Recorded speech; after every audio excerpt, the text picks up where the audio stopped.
대한 어떤 컨셉이나 뭐 흐름을 얘기하는 건 의미가 없는 것 같아요. 왜냐하면 워낙 다양하고 그렇죠. 다뤄지고 네네. 있는데 다양한 기술들도 많이 요구되고 있고요. 근데 저는 이제 자동화 회사의 관점에서 보면 결국에 유연한 자동화를 만들어야 되는데 그 네. 자동화 솔루션이 뭐냐라고 볼 때 로봇 매니플레이터, 우리가 말하는 로봇암, 그리고 자율주행 로봇, AMR, 그리고 또 한 가지는 로봇과 자율주행 로봇은 굉장히 많이 언급되고 있는데 3D 로봇 비전, 3D 테크놀로지는 잘 언급되지 않거든요.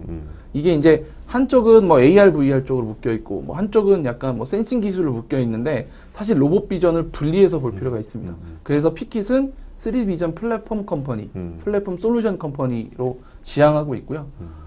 스마트 팩토리 얘기 조금 더 얘기하고 가면은 왜 그러냐라고 말씀드리면 우리가 산업혁명이 일어난다는 여러 가지 얘기를 있는데 아마 S커브를 들어보신 분들도 있고 아닐 수도 있을 거예요. 이제 ISO에서 화이트 페이퍼로 나온 스마트 매니팩처링 내용인데 결국에 모든 산업혁명은 모든 기술이 범용적으로 많이 퍼지고 활용되는 수 있는 환경에서 그렇죠. 새로운 기술들이 더 올라오면서 고도화되는 과정에서 변화하는 거거든요. 아니면 완전히 새로운 기술로 가는 경우도 있지만 결국 그 기술들이 결과물을 만들어내면서 다음 스텝으로 가는데 로봇 자동화를 보면 굉장히 많이 범용화되고 있어요. 물론 로봇 자동화가 일반 기계식 자동화, 예전에 말하는 자동화, 일반적인 우리의 어떤 자동화에서는 좀 더 부분이 완전하진 않지만 그 로봇이 굉장히 범용적으로 쓰이고 있고요. 협동 로봇도 굉장히 범용적으로 쓰이고 있는 과정에서 결국 그들이 할 수 있는 능력을 최대치화할 수 있고 유연성을 확보할 수 있고 그다음에 우리가 얘기하는 디지털레이션을 구현하려면 결국에는 3D 비전이 필요하다라는 그 맥락으로 말씀드릴 수 있습니다. 네. 그러면은 지금 어쨌든 다양한 데이터를 보면은 협동 로봇이든 산업용 로봇이든 로봇 시장이 급격하게 성장을 하고 있어요. 매년 보면은. 그러면은 피깃이 이제 바라보는 시장도 덩달아 이제 급격하게 성장하고 있는 거라고 이제 볼 수 있죠. 피깃의 비중이 로봇의 판매 대수와 이렇게 매칭하기는 어렵죠. 비율이 굉장히 작을 텐데 뭐 10% 미만일 거니까.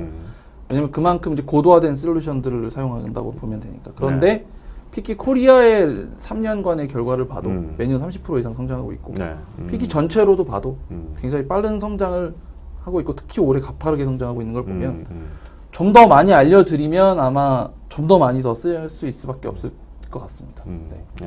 계속 이어가 보죠. 네.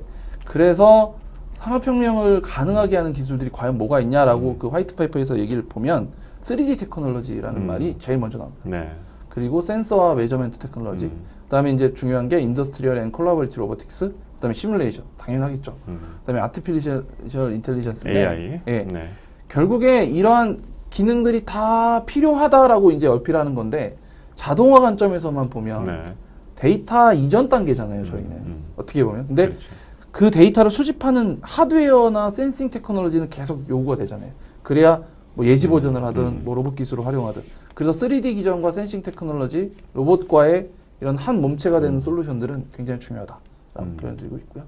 그러면서 이제 우리가 매번 어떤 매니팩처링 스마트 팩토리에서 얘기하는 뭐 풀리 오토메이티드 팩토리나 또는 모델 베이스드 프로덕션 앤 프로덕트나 또는 뭐 퍼스널라이즈드 프로덕트나 라고 할 수 있는 이런 다품종 선행 생산할 수 있는 백그라운드는 앞에 보여진 기술들이 접목이 돼야 된다는 건데 그게 하나로서 이루어지기는 어렵다는 거예요.